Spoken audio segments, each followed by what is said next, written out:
नमस्कार दोस्तों, आज हम आपको सुनाने जा रहे हैं करवा चौथ के व्रत में पढ़ी जाने वाली पूरी कथा।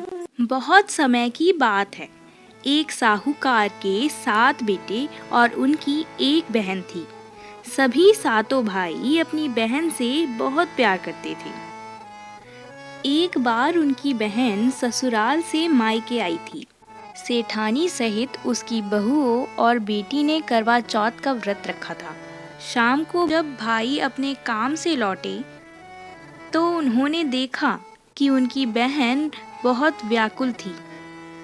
सभी भाई खाना खाने बैठ गए और अपनी बहन से भी खाना खाने का आग्रह किया, लेकिन बहना ने जवाब दिया कि आज उसका करवा चौथ का व्रत है और वो खाना सिर्फ चंद्रमा को देखकर उसे अर्घ देकर ही खा सकती है। क्योंकि चंद्रमा अभी तक नहीं निकला है, इसलिए मैं अभी नहीं खा सकती। सबसे छोटे भाई से अपनी बहन की हालत देखी नहीं गई और वो दूर पीपल के पेड़ पर दीपक जलाकर छलने की ओट में रख के आ गया। दूर से देखने पर वो ऐसा प्रतीत होता है जैसे चतुर्थी का चांद हो। उसके बाद भाई बहन को बताता है कि चांद निकल आया है, तुम उसे अर्घ दे दो। यह सुनकर उसने अपनी भाभियों से कहा कि आओ तुम भी चंद्रमा को अर्घ दे लो, परंतु वह इस कांड को जानती थी। उन्होंने कहा, भाई जी अभी चांद नहीं निकला है, तेरे भाई तेरे से धोखा करते हुए अग्नि का प्रकाश छलनी से दिखा रहे हैं। भाभियों की बात सुनकर भी उसने कुछ ध्यान नहीं दिया।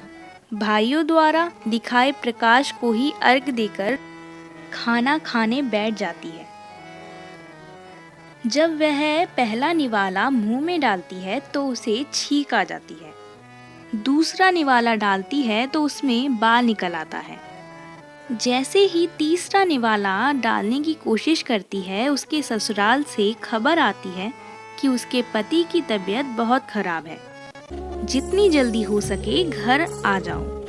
वह परेशान हो जाती है। उसको विदा करने के लिए माँ ने जब बक्से से कपड़े निकाले तो काले कपड़े मिले। दूसरी बार सभी कपड़े सफेद निकले। बेटी बोली, माँ तुम रहने दो, मैं जा रही हूँ। माँ बेटी से बोली, रास्ते में जो छोटा बड़ा मिले उसके पैर छूती जाना और जो भी पूर्ण सुहागन होने का आशीर्वाद दे वहीं अपने पल्ले में गांठ बांध लेना। बेटी बोली, ठीक है, और वह ससुराल के लिए चल दी। रास्ते भर वह सबके पैर छूती गई। सबने उसे सुखी रहो, जीती रहो का आशीर्वाद दिया। ऐसे वह अपने ससुराल पहुंच गई। ससुराल के दरवाजे पर छोटी ननंद खेल रही थी। जब उसके पाँव छुए तो उसने आशीर्वाद दिया, सदा सौभाग्यवती रहो, पुत्रवती रहो, सदा सुहागन रहो का आशीर्वाद दिया। ये सुनकर उसने अपने पल्ले में गांठ बांध ली। घर में अंदर आई तो उसने देखा कि उसका पति मरा हुआ जमीन पर लेटा है।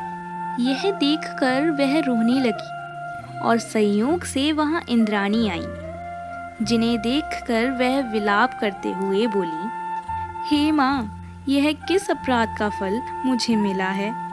प्रार्थना करते हुए बोली, मेरे पति को जिंदा कर दो माँ। इंद्राणी ने कहा कि तुमने करवा चौथ व्रत में बिना चंद्रोदय के चंद्रमा को अर्घ दे दिया था। यह सब उसी का फल है। इंद्राणी ने उसे 12 माह के चौथ के व्रत करने की सलाह दी और उन्होंने कहा, तुम्हारे पति को चौथ माता ही पुनः जीवित कर सकती हैं। इंद्राणी के वचन सुनकर वह हर माह के चौथ के व्रत किया करती और हर चौथ माता से प्रार्थना करती कि उसके पति को जीवन दान दे दे।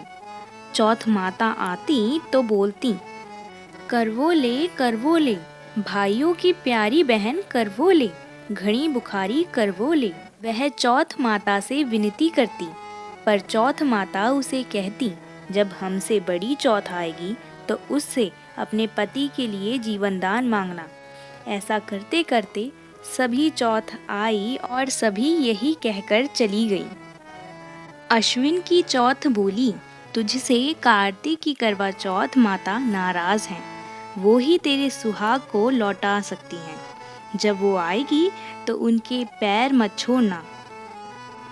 जब करवा चौथ आने वाली हुई तो उसने अपनी ननद से पूरे श्रृंगार का सामान मंगवा लिया और करवे भी मंगवाए।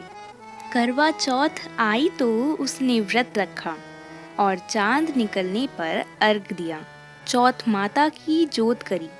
जब चौथ माता प्रकट हुई तो चौथ माता बोली, करवो ले, 7 भाइयों की प्यारी बहन करवो ले, दिन में चांद उगाने वाली करवो ले, घनी बुखारी करवो ले। तब उसने उनके पैर पकड़ लिए और बोली, माता मेरा सुहाग वापस करो। चौथ माता बोली, तू तो बड़ी भूखी है, 7 भाइयों की प्यारी बहन, तुझे सुहाग से क्या काम। वह माता के पैर पकड़ रोने लगी और अपने पति के लिए जीवन दान मांगने लगी। चौथ माता ने कहा, क्या तू मुझे सुहाग का सारा सामान दे सकती है। उसने सारा सुहाग का सामान माता को दे दिया। चौथ माता ने अपनी आंखों से काजल निकाला, नाखूनों से मेहंदी निकाली और मांग से सिंदूर निकाला और करवे में घोल के छोटी उंगली से छींटा दिया, जिससे उसका पति जीवित हो गया। आइए हम सब भी चौथ माता की पूजा करते हैं और उनसे प्रार्थना करते हैं कि जैसी कृपा उन्होंने साहूकार की बेटी पर करी, वैसे ही इस कहानी को कहते और सुनने वालों पर कृपा करना, सबको अमर सुहाग देना। जय चौथ माता।